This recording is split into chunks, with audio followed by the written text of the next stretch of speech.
പ്രിയ സുഹൃത്തുക്കളെ, തുറന്ന പുസ്തകം ഗ്രൂപ്പിൻ്റെ ആർട്ട് ഓഫ് ട്രീറ്റ്മെൻറ്റിലേക്ക് സ്വാഗതം. ഉലുവ, മേത്തി എന്നെല്ലാം പൊതുവെ പറയപ്പെടുന്ന ഇതിന് ഉത്തമമായ ഔഷധമൂല്യങ്ങളുണ്ട്. വിത്തിന് ശ്ലേഷ്മസ്തരത്തിലും ത്വക്കിലും വേദന ശമകമായി പ്രവർത്തിക്കാൻ കഴിവുണ്ട്. മൂത്രവർദ്ധകവും വായുകോപത്തിന് ആശ്വാസം പകരുന്നതുമായ ഉലുവ മുലയൂട്ടുന്ന അമ്മമാരിൽ പാൽ വർദ്ധിപ്പിക്കുന്നു. മലബന്ധമുളവാക്കുന്നതാകയാൽ ഉലുവ ശരീരത്തിലെ രക്തവാർച്ചയെ തടയുന്നു. ഉലുവയിലെ ആൽക്കലോയിഡുകൾ കോഡ് ലിവർ ഓയിലിനെ പോലെ നാഡീവ്യൂഹത്തിന്മേലുള്ള പ്രവർത്തനത്താൽ വിശപ്പിനെ ഉദ്ദീപിപ്പിക്കുന്നു. ഉലുവയുടെ ഔഷധ ഗുണങ്ങളെക്കുറിച്ചുള്ള സമീപകാല ഗവേഷണങ്ങൾ ലൈംഗിക ഹോർമോണുകളുമായി അടുത്ത സാമ്യമുള്ള അവയുടെ സ്റ്റിറോയിഡൽ സാപ്പോണിന് അതിശയകരമായ സാധ്യതകളുള്ളതായി കണ്ടെത്തിയിട്ടുണ്ട്. എന്നാൽ ഇത് അതിശയിക്കേണ്ട ഒന്നല്ല. കാരണം പുരുഷന്മാരിലെ ഷണ്ഡത്വത്തിനും സ്ത്രീകളിലെ സ്തനകലകളുടെ സ്വാസ്ഥ്യത്തിനുമായി കാലങ്ങളായി ഉലുവ ഉപയോഗിച്ചു വരുന്നതാണ്. ആർത്തവവേളയിലും ആർത്തവ വിരാമവേളയിലും ഗുണഫലങ്ങൾക്കായി ഉലുവ കഴിക്കാവുന്നതാണ്. ഔഷധ ഗുണങ്ങൾ. പ്രമേഹം. തുടക്കത്തിലെ നിർണയിക്കപ്പെടുന്ന പ്രമേഹത്തിന് അത്യന്തം ഫലപ്രദമാണ് ഉലുവ എന്ന് തെളിയിക്കപ്പെട്ടിട്ടുണ്ട്. 2 ടീസ്പൂൺ ഉലുവപ്പൊടി മോരിൽ ചേർത്ത് പതിവായി കഴിക്കുന്നതാണ് സാധാരണ അളവ്. ഉലുവ 1 കപ്പ് വെള്ളത്തിലിട്ട് കുതിർത്ത് രാവിലെ കഴിക്കുകയും ചെയ്യാറുണ്ട്. ഉലുവ അല്പം മുളപ്പിക്കുക. മുളകൾ ഉണക്കിപ്പൊടിച്ച് പതിവായി ഭക്ഷണത്തോടൊപ്പം ഉൾപ്പെടുത്തി കഴിക്കുന്നതാണ് ഏറ്റവും ഫലപ്രദമായ മാർഗം. വേദനയുള്ള ശരീരഭാഗങ്ങളും ഗ്രന്ഥിവീക്കവും. ഉലുവ പൊടിച്ച് പൂശുമരുന്നായി പുരട്ടുന്നത് നല്ലതാണ്. വെള്ളം വറ്റിക്കാനും വേദന ശമിപ്പിക്കാനുമുള്ള ഇതിൻ്റെ ഗുണങ്ങളാണ് കാരണം. പരു, വീക്കം, രക്തവാതപ്പരു, ഞരമ്പ് നോവ്, ഇടുപ്പുവേദന, വ്രണങ്ങൾ, മുഴകൾ, മുറിവുകൾ എന്നിവയിലും ഇത് ഉപയോഗിക്കാം. സൗന്ദര്യ പ്രശ്നങ്ങൾ.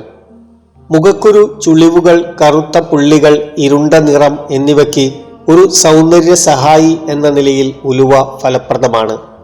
അരച്ചു കുഴമ്പാക്കിയ ഉലുവ പൊരിഞ്ഞിളകുന്നതിനായി മെല്ലെ ഉരസിയ ശേഷം യഥാസ്ഥാനങ്ങളിൽ പുരട്ടുക.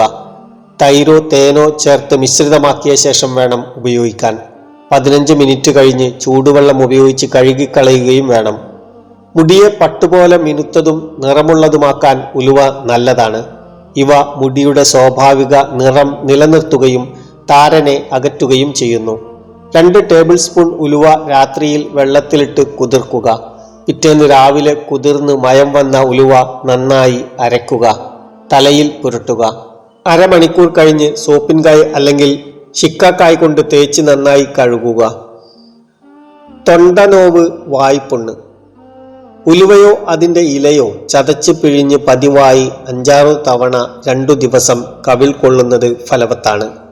കവിൾ കൊള്ളുന്നതിനായി ഉപയോഗിക്കുന്ന ദ്രാവകത്തിന് ചായയേക്കാൾ കടുപ്പമുണ്ടായിരിക്കണം.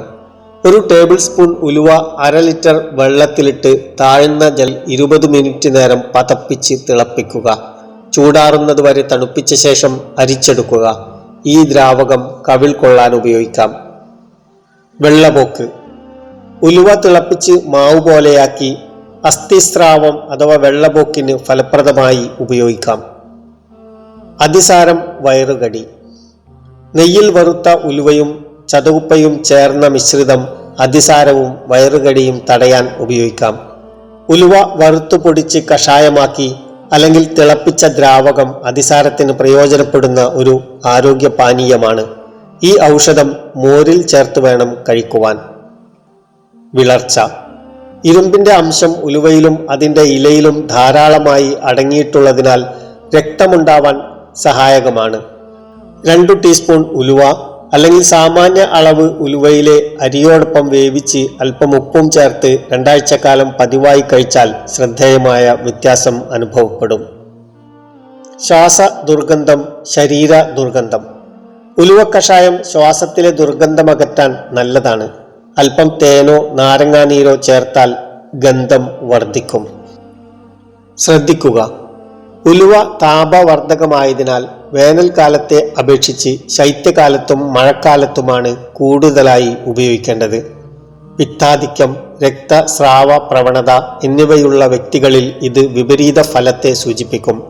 ഗർഭിണികളിൽ ഇത് യോനിസ്രവമുണ്ടാക്കാനിടയുള്ളതിനാൽ അവർ ഉലുവ ഭക്ഷണത്തിൽ ഉൾപ്പെടുത്താതിരിക്കുക. നന്ദി.